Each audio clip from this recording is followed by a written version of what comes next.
한국은행 기준금리를 1.75%에서 1.50%로 인하해서 메르스인데요. 수출이 안 돼도 금리나 경기가 나빠도 금리나 메르스가 돌아도 금리나 금리 인하를 정말 하기 싫은데 어쩔 수 없이 했고 한흥도 피해자라는 생각이 들어요. 앞으로 또 없을 거라고 믿지 마. 그게 맞는 말씀인 것 같아요.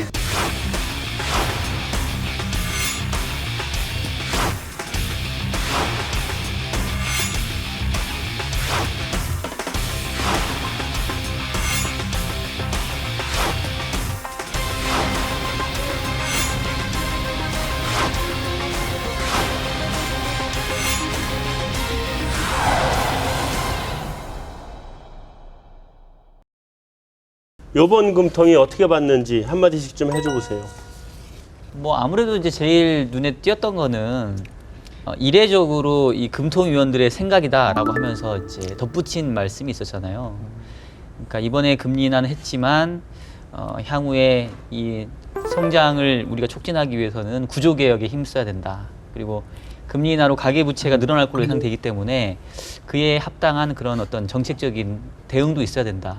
그러니까 결국은 한은 총재의 스탠스는 금리 인하를 정말 하기 싫은데 어쩔 수 없이 뭐 해야 되는 상황이 있기 때문에 했고, 다만 그거에 대한 부작용들은 같이 져야 된다.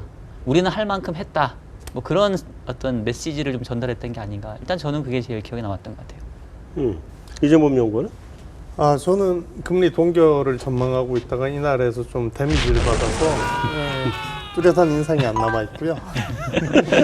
한 가지 이제 좀 특이하게 봤던 부분은 원래 이제 뭐 메르스의 경제 효과 같은 부분이 실제로 금리를 인하한다고 해서 사람들이 극장에 가거나 뭐 백화점에 가지는 않을 것 같아서요.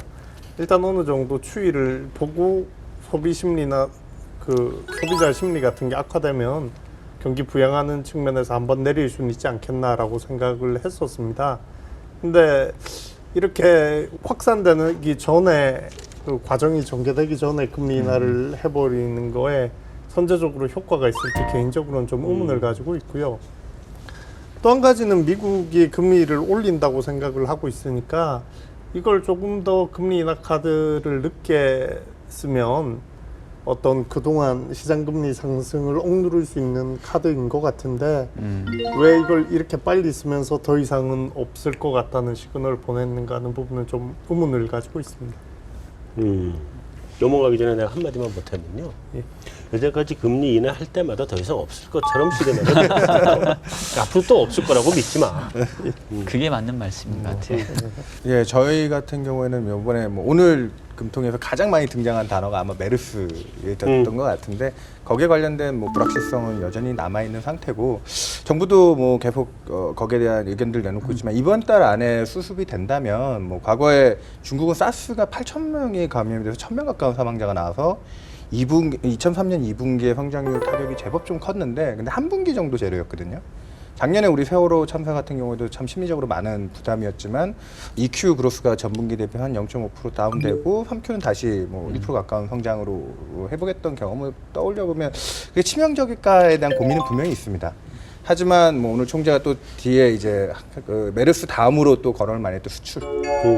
그 부분이 이제 올해 연간으로 지금 수출이 마이너스를 기록하고 있는 데다가 거기에 뭐 구조적인 문제들은 이제 우리가 어찌할 수 없는 바라고 하고는 있지만 전체 한은이 정해놓은 성장 경로에 대한 의구심이 많이 커져 있는 상태이기 때문에 뭐 메르스가 이달 안에 진정이 되고 나더라도 이 수출 부담이 갖고 있는 부분들 그거는 이제 오늘 좀 많이 또 고민을 앞으로 해야 될 부분이 아닌가. 그래서 저는 솔직히 오늘 총재께서 이제 뭐 가계부채 같은 걸 많이 금융 안정 강조하셨는데 조금은 이 시장 기대를 좀 더 활용하는 것도 가능하지 않았을까. 너무 이제 기대를 닫아버려서 이제 시장 금리가 올라가면 조금 정책 효과가 좀 반감되는 게 아닌가 이런 의구심들을 좀 오늘 제기들을 많이 했던 것 같은데 그런 부분이 제 오늘 눈에 띄는 포인트였습니다. 예, 저는 박종일 팀장 말씀하셨던 그 부분 저도 제일 재밌었고요. 예, 저 뭐 금통위 기자회견 본 이래로 그렇게 에필로그라고 해야 되나요? 그런 거 뒤에 붙이신 처음 봤어요. 예. 그렇게 뭐 금통위원들의 의견을 다 이렇게 모아서 전달을 해주시고 그런 것도 상당히 인상 깊었고, 두 번째는 그 말씀하신 것처럼 메르스인데요. 인하를 한 측면에서는 오히려 저는 생각이 메르스가 금통위에게 오히려 좀 어떻게 보면 인하에 이제 빌미를 줬다고 해야 될까요? 그러니까 오히려 그 생각했던 성장 경로를 벗어나고 있는 것 같아서 이걸 어떻게 해야 되나 고민이 있었는데, 메르스라는 이제 재료가 터지면서 그래서 오히려 금리 인하를 조금 하는데 어떻게 보면은 좀 핑계라고 표현하기 좀 그렇지만은 오히려 그래서 하고, 대신에 이제 말씀하신 것처럼 더 이상은 없다라는 것을 좀 더 강조하는 그런 컨셉이었던 것 같고요. 그리고 또 하나는 그 한은이 이제 그 1분기 성장률을 한은이 생각했던 0.8이 나오면서 시장에서 그때 인하 기대가 많이 꺾이면서 금리가 이제 좀 많이 올랐지 않습니까? 근데 지금 한은이 이제 수정 총재께서 오늘 수정 경제 전망 이제 다음 달에 발표 나오는데, 아마 그때가 이제 올해 연간 3.1, EQ가 1.0이 나와야 되는데 그게 지금 안 나오는 쪽으로 보고 있다는 얘기는 연간 3.1에서 내리면은 설마 그제 중국처럼 7.1에서 7.0으로 내리는 그러진 않으실 것 같아 보면 그런 부분도 좀 의미가 있지 않나 싶습니다. 한 바퀴 쫙 돌았어요. 네. 빠진 게 있어? 그러니까 뭐 사실 어떻게 보면 조금 그 애정 어린 그런 충고이기도 하고 저격은 아니고요. 그 요번에 이제 금리 인하를 한 거는 나름 이제 뭐 납득은 되는 것 같아요. 메르스뿐만 아니라 그 정도 경기에 대한 부진한 상황이 있었으니까. 근데 저는 조금 안타까운 게 이 금리 인하를 하는 일련의 과정들이 항상 이게 하느니 뭔가 이렇게 뒷북을 치는 것처럼 되는 부분. 그래서 그거에 대한 미흡한 부분들이 조금은 아쉬웠고, 사실은 경기 회복을 위해서는 지금 금리 인하뿐만 아니라 추경이라고 하는 재정 정책이 같이 이렇게 양쪽에서 함께 진행이 돼야 되는데, 조금 더 하는 총재가 이 추경이라던가 재정 정책에 대한 필요성을 강하게 어필할 필요가 있지 않았을까.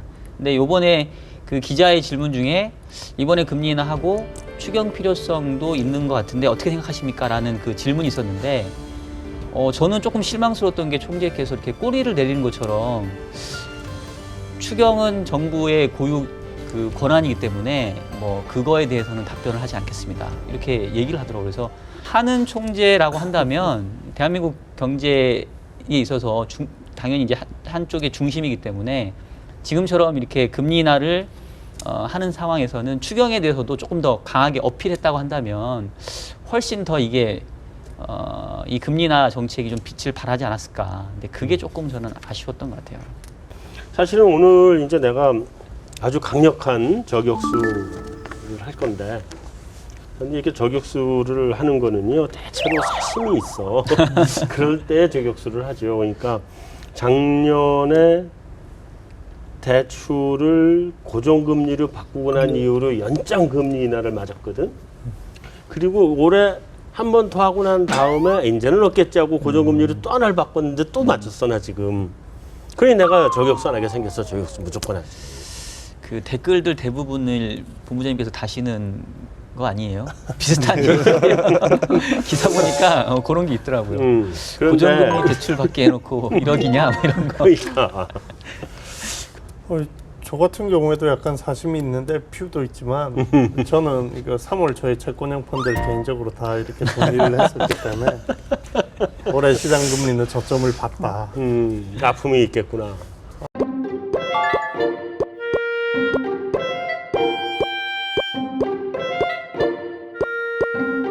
지난 발언이나 뭐 이런 것들 중에 뭐 인하 시그널이 좀 있었어요? 글쎄요, 인하 시그널은 사실은 좀 부족했다는 게 사실인 것 같고요. 다만 이제 뭐 가능성은 열어뒀던 게 요즘에 이제 하도 그 커뮤니케이션에 대해서 지적을 많이 받으시니까 그 옐런 발언을 많이 차용을 하시더라고요. 그래서 뭐 지난달 금통위부터 해서 우리가 데이터 디펜던트하게 움직이겠다. 미팅 바이 미팅 뭐 이거 맞나요? 네, 맞습니다. 그때마다 하겠다. 그러니까 어떻게 보면은 미리는 모르겠고 그때 상황 봐서 하겠다라고 미리 얘기하지 않았냐. 그런 상황에서 메르스가 터져서 뭐 결국은 하게 됐다. 이제 이런 약간 좀 핑계성 발언이셨는데 그걸 가지고 어떤 시그널링이 있었다 이렇게 얘기하기에는 좀 약간 궁색한 것 같아요, 이번 거는. 시그널이라고 하시기에는 저도 뭐 좀 부족한 부족하다. 뭐 반응이 별로 없었다. 예, 왜냐하면은 그 최근에 호주 중앙은행 RBA 총재 스티븐슨 총재니 그분은 제 기억이나 제 인상으로는 굉장히 시그널을 많이 주시는 편이시거든요. 보면. 예, 그리고 또 시장도 그에 대해서 반응이 피드백도 빠르고 정책 그래서 효과가 조금 더 있는 것 같아요 보니까요. 그런데 그런 이제 소위 이제 글로벌 중앙은행 그에서 시그널을 조금 적극적이다라는 것하고 비교하면은 조금 부족하지 않나 싶습니다. 좀 부족하다. 네. 이 기재부 그린북에서는 지금 조금 말이 문구가 바뀌었다며요? 하방 리스크가 커졌다는 그런 표현이 문구가 들어갔던 걸로 알고 있고요. 아무래도 수출 데이터 같은 부분이 뭐 해양 플랜트나 조선 쪽이 꺾였다고 하고 뭐 석유화학 플랜트 공장 같은 데가 정비 중이라고 얘기는 하고 있지만 어찌됐거나 지금 예상했던 경로보다는 좀 생산 쪽이 부진한 걸로 알고 있습니다. 기재부 쪽에서는 그 메르스 얘기도 들어가 있고 뭐 줄줄이 뭐 그런 것 들어가 있죠. 지금 뭐 경기에 미칠 부정적인 여파에 대해서 뭐 이렇게 계량적으로 숫자를 내놓기에는 또 하는 총재가 사실 어제 금통위 전에도 뭐 메르스의 여파가 어떻겠느냐 저도 참 궁금합니다라고 답변을 하셨던 상황인데 어쨌든 뭐 지금 뭐 각 기관들만 오늘도 그래서 뭐 일부 외국계 IB에서는 뭐 성장률의 0.몇 %가 감소할 거고 뭐 이런 식의 리포트에 대해서 하느는 뭐 그렇게 크게 신경 쓰지는 않겠다. 다음 달 수정 경제만 잘 반영하겠다고 하느는 얘기했고 기재부는 역시나 요것 때문에 오늘 또 이제 추경에 대한 그 얘기들이 좀 많이 이제 구체화되는 모습이 나왔거든요. 오늘 금통위 중에 채권 시장에 또 약간 금리 민감도를 건드렸던 게 새누리당 유승민 원내대표가 이제 추경을 정부에서 건의하겠다면 적극 검토하겠다. 그게 이제 금통위 딱 기자회견 중간에 또 나왔거든요. 그러면 이제 물량 부담 측면에서 채권 시장에서는 이제 금리 인하와 마지막 금리 인하라는 그 정책 기대 소멸과 추경이라는 또 물량 부담까지 더해져서 조금은 기재부 쪽에서는 경제에 대한 염려를 이런 식으로 좀 반영하고 있는 것 같습니다. 우리가 추경 얘기는 제일 먼저 했는데 우리 건 별로 안 받았을 겁니다. 한국은행 수준 전망 곧 나오죠.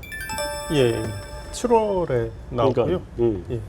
한국은행이 기존에 3.1이잖아요. 네, 맞습니다. 이번에 2자를 내놓을 것 같아, 안 내놓을 것 같아? 아주 직설적으로 물어볼게. 저는 그러니까 2자 내놓는다, 안 내놓는다? 손 들어보세요. 있죠. 저는 하느니 이번에는 내놓지 않을 것 같습니다. 7월 달에 2자 안 내놓는다? 3.0을 지킬 것 같습니다. 3.0을 찍는다.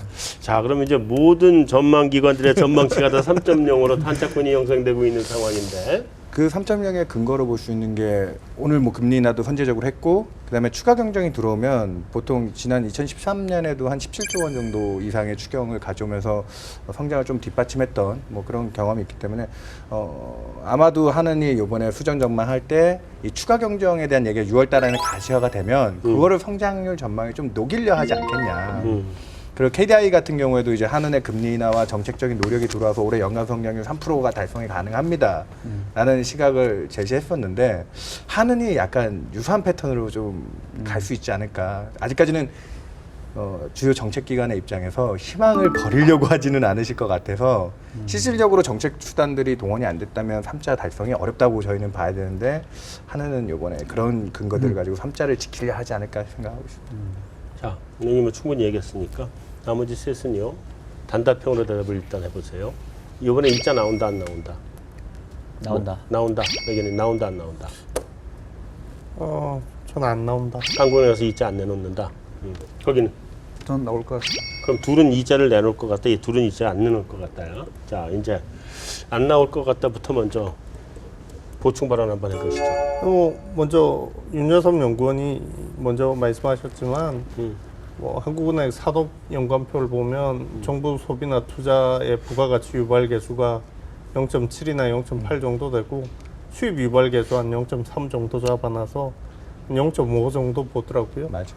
그럼 뭐 10몇 조 대 정도의 추경을 편성하면 성장률을 상당히 올릴 수 있다. 근데 그런 주장을 할 수 있는 여지가 있다고 봅니다. 좋아요. 자, 여기 2자 나온다. 어떤 근거? 이것도 역시 메르스 때문에 예, 메르스 때문에 이자를 편하게 조금 내놓을 수 있지 않을까 하는 생각이 들고요.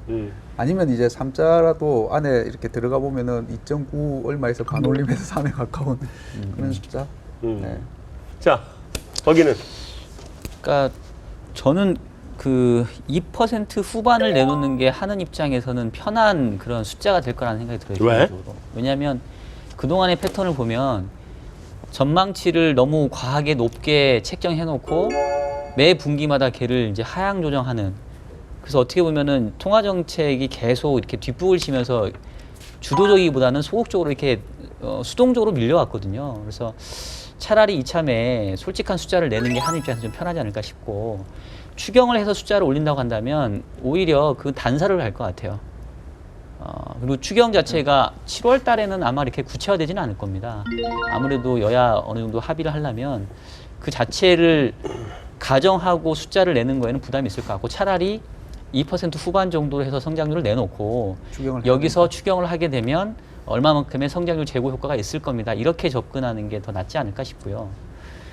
아까도 했던 것처럼 그 하느니 그동안 숫자를 무리하게 내놓고 계속해서 이제 후행적으로 하향 조정하는 모습들이 있었기 때문에 이참에 솔직한 숫자를 내고 차라리 앞으로는 오히려 상향 조정하는 형태로 가는 게 저는 훨씬 더 긍정적일 것 같아요.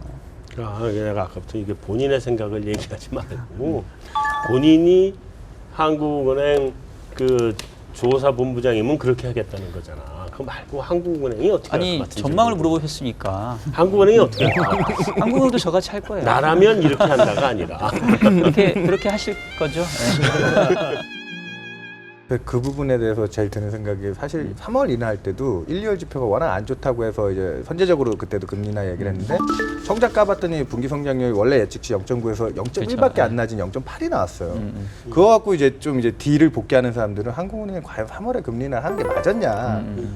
겨우 0.1% 성장률로 벗어났는데, 근데 이번 2분기 들어서 지금 또 이제 미스가 나는 쪽으로 가면서 또 여러 이제 논란과 함께 이제 금리 인하가 들어갔는데 그 부분에 대해서 또 뒤에 복귀가 나올 것 같아요. 오늘 총재가 계속 했던 말 중에 하나는 네.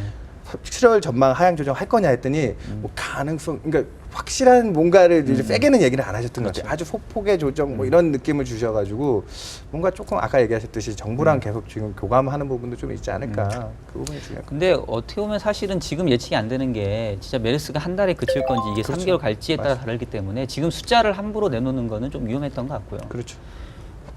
한 달 정도만 영향을 줘도 사실상 생각했던 것보다 소비는 많이 좀 후퇴를 할 것 같아서 뭐 여기서 굳이 3.0을 무리하게 고수할 만한 그런 이유가 있을까? 저는 좀 차라리 솔직한 숫자 내고 그래서 좀 더 경기 부양 쪽으로 오히려 뭐 정부나 추경을 좀 압박하는 형태가 낫지 않을까 생각이 들어요.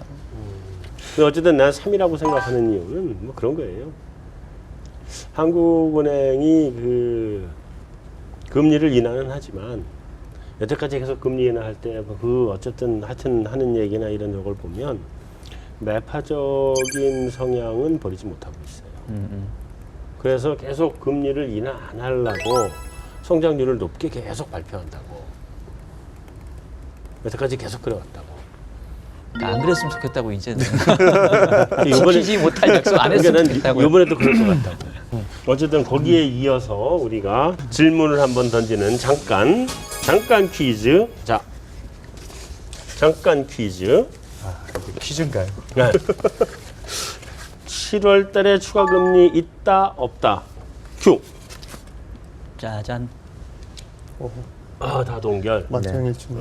만장일치네. 자, 그러면 7월은 이제 동결이라고 다들 생각한다고 보고, 그 다음에 그러면 올해 중에 추가가 있다 없다. 올해 중에 있다 없다. 자, 준비. 큐. 동결. 다 없다고 보네.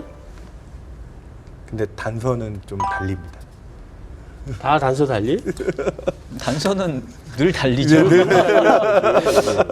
우리가 좋아하는 말 있잖아요. 다만 이거. 일단 다 동결이다. 자, 그럼 여기부터 오늘 이야기할 기회를 줄게요. 아니, 저는 오늘은 그런 생각을 좀 해봤습니다. 예전에 제가 어릴 때 한국 단편 소설집을 보면 여기 주인공이 아침마다 깨서 마이신을 먹는 거예요.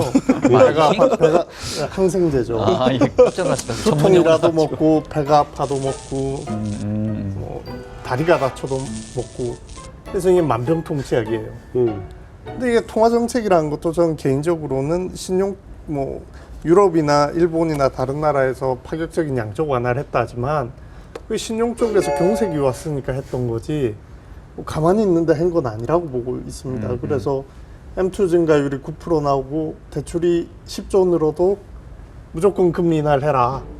수출이 안 돼도 금리 인하, 경기가 나빠도 금리 인하, 메르스가 돌아도 금리 인하. 좀 이상하지 않느냐. 만병통치약이네요. 좀 그만하자. 그만하자.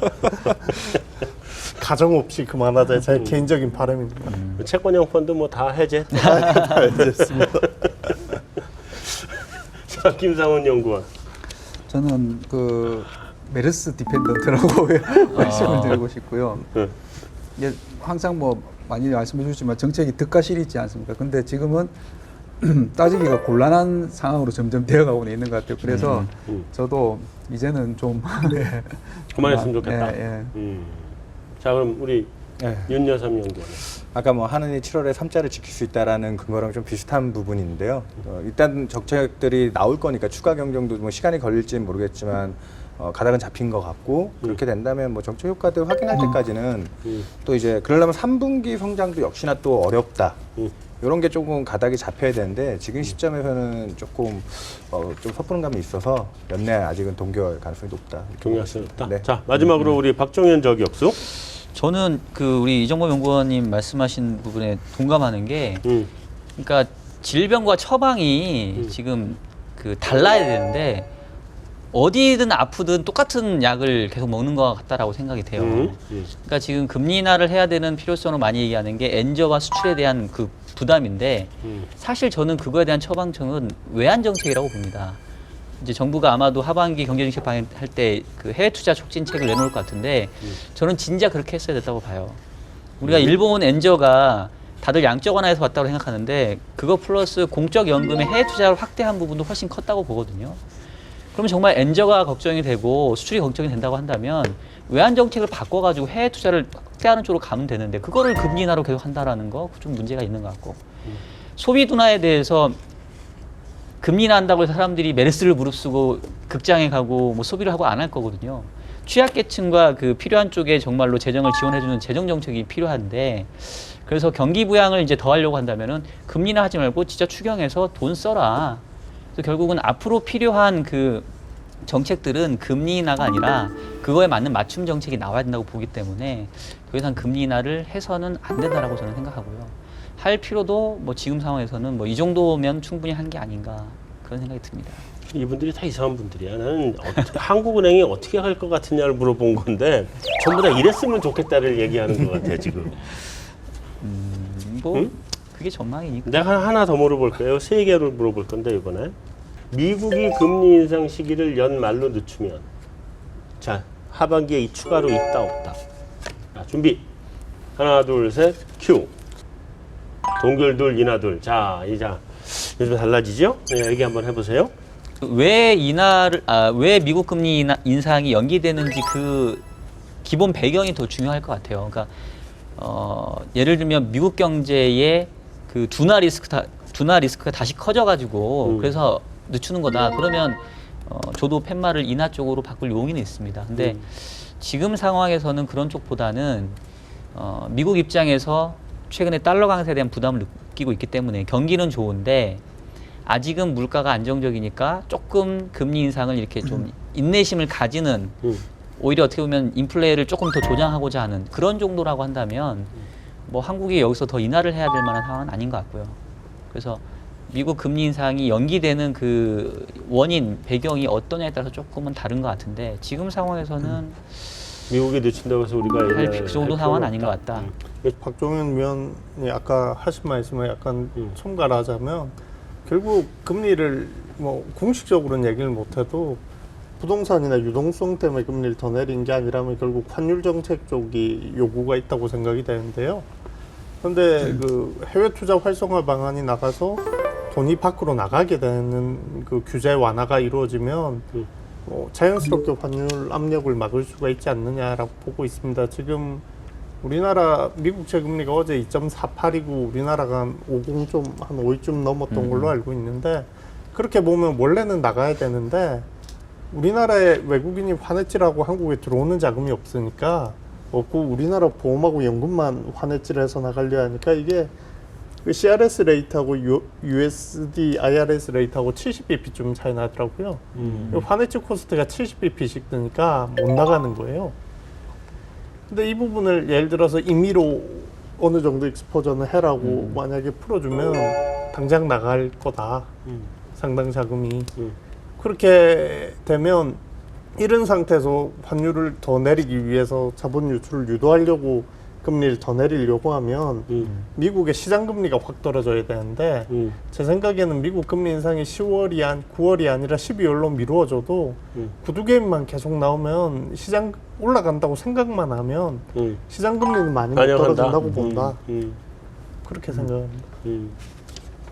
자, 이쪽은 누구부터? 여기부터. 예, 뭐 지금 저희가 보는데 올해 미국이 이제 금리 인상한다는 건 이제 정책 신뢰성 측면에서도 이제 되게 중요한 이벤트일 것 같아요. 옐런이 그래서 뭐 5월달에 이제 미국 지표들이 상당히 호전되기 전부터 이제 올해 금리 인상할 거다라고 이제 어느 정도 못을 박아왔던 부분이 있기 때문에.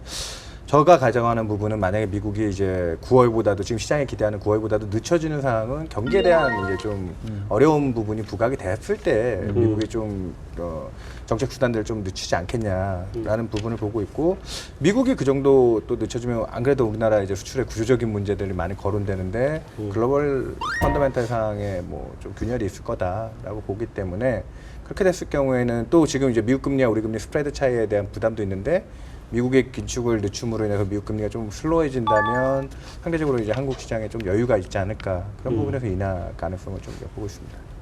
오케이.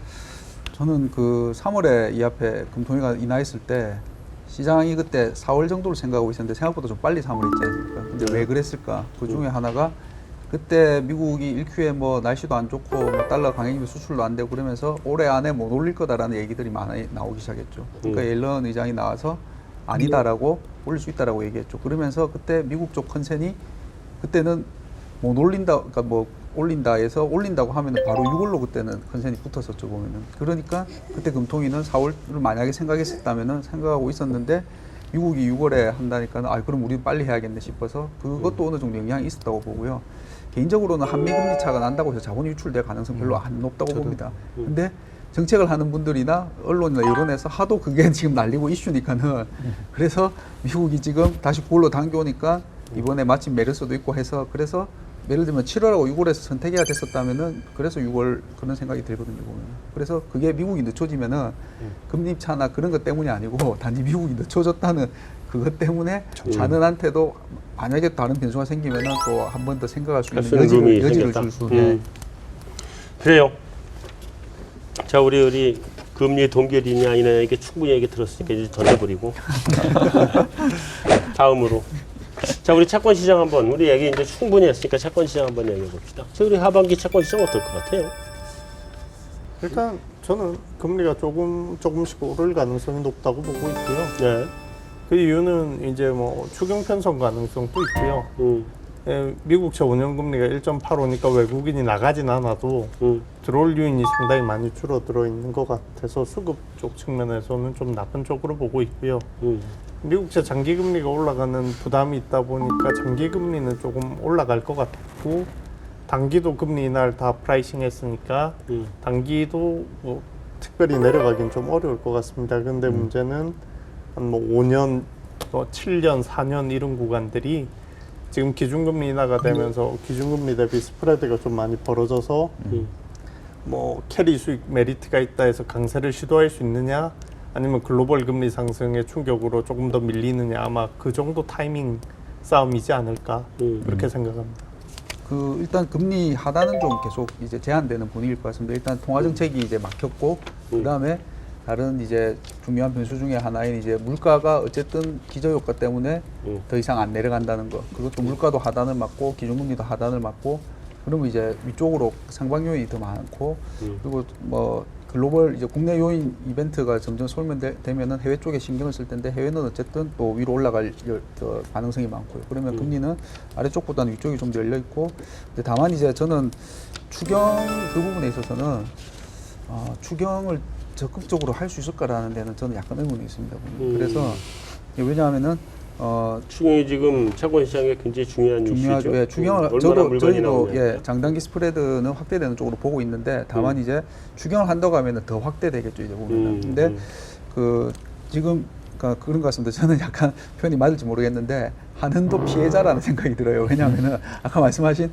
외환 정책 정부가 해야 되고 추경 더 효과가 더 크잖아요. 보면은 추경을 해야 되는데 정부가 재정 건전성이라든지 아니면 외환 시장 개입이라는 그거를 어떻게 보면 약간 피하려고 한은을 좀 이렇게 해서 통화 정책부터 계속 하게끔 한 부분이 없지 않나 싶어요. 그래서 정부는 재정 건전성이라든지 그런 거를 이제 또 그리고 장기 금리가 올라가는데 추경까지 해버리면 너무 빨리 올라갈 그런 거기 때문에 일단 적극적인 추경보다는 지난해 세월호처럼 뭐 맞춤형 대책 이런 거부터 하고 그래도 메르스가 심해지고 안 되면은 그때 가서 추경이 논의되지 않을까 싶습니다. 아까 우리 이정범 연구원 얘기하는 중에 외국인 투자자의 국내 채권 매수세가 그렇게 많지 않을 것 같다는 이런 얘기인데 그거 어떻게 보세요? 저 최근에도 근데 이제 우리나라 정책 기대 마지막이고 미국 금리 올라가는 과정에서도 외국인 현물 자금들은 좀 안정적으로 유지가 되고 있고요. 네. 이제 다만 이제 대외금리차 축소됐을 때 우리나라 투자 메리트가 있을 거냐 네. 거기에 대한 고민들은 많은데 들어오는 자금 유입 속도는 좀 줄 수 있을 것 같습니다. 하지만 뭐 재투자도 마찬가지고요. 근데 지금 투자된 자금들이 고금리에 들어와 있는 자금들이고 원화가 상대적으로 뭐 달러 대비는 조금 약세로 갈 수 있겠지만 다른 주요 통화 대비 우리나라 지금 들어와 있는 외국인 자금 국가들 통화 대비 그 약세로 갈 거냐 그 부분을 놓고 생각했을 때 엑소더스는 적어도 없을 것 같다. 그러니까 쉽게 말해서 외국인들이 자금이 크게 이탈해서 충격은 없을 것 같고 2013년에 테이퍼링 이슈로 버냉키 셔크가 나왔을 때도 외국인 자금들은 상당히 안정적이었거든요. 뭐 2012년에 역시 미국 신용 등급 강등 이슈 있었을 때도 좀 충격은 좀 제한적이었고요. 다른 이머징에 비해서. 그런 부분이 채권 시장에서 상대적으로 외국인 불안이 우리는 좀 제한적일 수 있지 않을까 뭐 그렇게 보고 있습니다. 장단기 스프레드 얘기는 저기서 좀 더 추경이 많이 나오면 확대될 거다라고 얘기했으니까 뭐. 근데 저도 외국인 수급에 대해서 약간 걱정이 되는 게 응. 물론 우리나라가 다른 신흥국에 대비해서 굉장히 안정적이고 중앙은행 자금이 뭐 외화자산 다변화 이런 부분이 많이 들어온 건 인정이 소브린 자금들이 되는데요. 많이 들어왔죠. 걱정이 되는 부분은 저희 2013년이나 이럴 때 보면 우리나라 채권 금리가 상당히 주요국 대비해서 높았습니다. 근데 어제 보니까 싱가포르 10년 금리가 2.75더라고요. 뭐 그리고 뭐 영국 금리 길트가 2.14, 미국 채금리가 2.48 이래서요. 그걸 이제 같이 그래프를 그려놓고 보면 옛날에는 이쪽 금리는 이렇게 있고 우리는 여기 있었는데 2013년만 해도 저희가 여기 중간에 들어와 버렸습니다. 그러다 보니까 이게 그리고 우리나라 채권 산 나라가 올해 중국이 특히 공격적으로 많이 샀는데 이게 중국이 우리나라 채권을 사는 게 기대 수익률이 높질 않아요. 미국채 비해서. 근데 이게 외화자산 다변화만으로 설명이 되는 건지 아니면 금리나 기대감 같은 것도 같이 있었던 건지 하는 부분이 정확히 파악이 안 되고요. 물론 많은 시장분들은 뭐 중국 인민은행이나 공상은행 이런 데기 때문에 잘 안 나갈 거라고 보시긴 하는데 전 약간 불확실하다. 좀 그 더 정도 봐야 된다. 생각입니다. 네. 알겠습니다. 자, 윤여선 연구원, 내 마지막으로 질문 하나 더 하려고 그러는데 네네. 이제 우리나라 채권 시장에 관한 얘기는 대충 한 것 같고 네. 독일이 지금 또 이슈가 됐어요, 그죠? 네. 이게 뭐 왜 그런 거예요? 그리고 어떻게 봐야 돼요, 앞으로? 4월 말까지만 해도 독일 10년 금리가 0.1% 뭐 그 내외에서 왔다 갔다 했거든요. 저점은 0.07까지. 네. 그렇게 찍었던 금리가 지금 오늘도 아까 장중에 보니까 뭐 1%까지 뭐 거의 뭐 90bp 이상 급등을 한 상황인데요. 한 달 반 만에. 그러니까 독일 금리 요즘 완전히 뭐 널뛰기 가는 것 같아가지고. 그동안 뭐 20의 양적 완화에 기대서 좀 유럽의 그리고 저물가에 대한 그 배팅 그게 이제 독일 7년째까지 마이너스 금리를 만들면서 좀 시장이 좀 과도하게 쏠리게 만들었는데 4월 말에 발표된 독일의 4월 CPI가 예상보다 높게 나왔고 5월 달에는 이제 0.7%까지 올라왔거든요. 물가가. 그렇게 이제 인플레이션에 대한 좀 자극제가 그동안 이제 너무 유럽 채권 시장에 안이하게 좀 투자한 게 아니냐. 그 버블 논란을 좀 자극했고 어차피 또 미국 긴축 이슈까지 같이 후반이 되면서 지금 많이 뭐 1%가 뚫릴 거다 안 뚫릴 거다 논란들이 많았는데 이미 이제 1%는 왔고 네. 추가적으로 뭐 1% 중반까지 더 갈 수 있는 거 아니냐. 여기서 남은 관건은 이제 이 높아진 금리 수준을 유럽 경기가 이제 잘 감내하고 갈 수 있을 거냐. 최근에 이탈리아, 스페인 금리도 다 2.2% 뭐 이상, 예. 자기네 올해 성장률 수준 이상의 금리 레벨대로 올라가고 있는, 성장률 이상 수준으로 금리 레벨 기록하고 있는데 그런 거에 대한 부담들을 유럽이 수용할 수 있다면 건전한 금리 상승이 될 수 있을 텐데 거기에 대해서는 좀 더 확인이 필요하다. 좀 그런 논란들이 남아 있습니다. 그래요.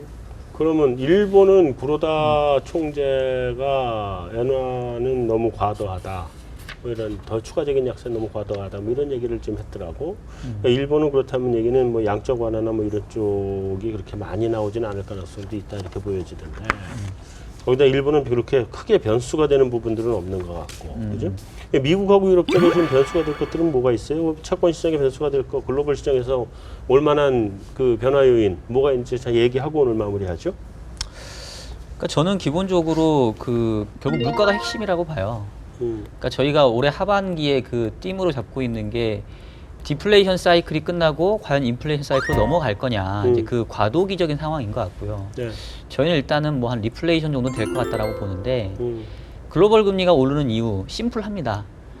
얘네들의 기본적인 성장률하고 물가에 비춰보면 금리가 되게 낮은 수준이에요. 그래서 정상화되는 차원이라고 보고 그동안 낮은 금리가 정당화됐던 이유는 중앙은행이 채권을 사줄 거고 물가가 상당 기간 마이너스 내지는 낮은 수준에 머물러 있을 거기 때문에 그냥 그 수준을 용인하고 살았는데 어느덧 유동성 공급이 지속되면서 경기 좋아지고 물가에 대한 예상치가 이제 위쪽으로 향하다 보니까 채권을 보유한 사람들이 더 이상 이 낮은 금리의 채권을 보유할 이유가 없는 거죠.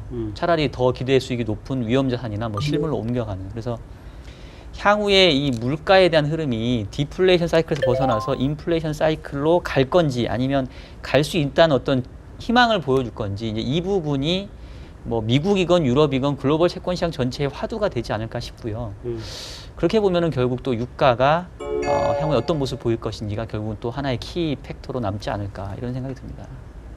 유가는 좀 여기 유가 전문가는 아니지만 좀 하락 쪽으로 보는 게 맞나요?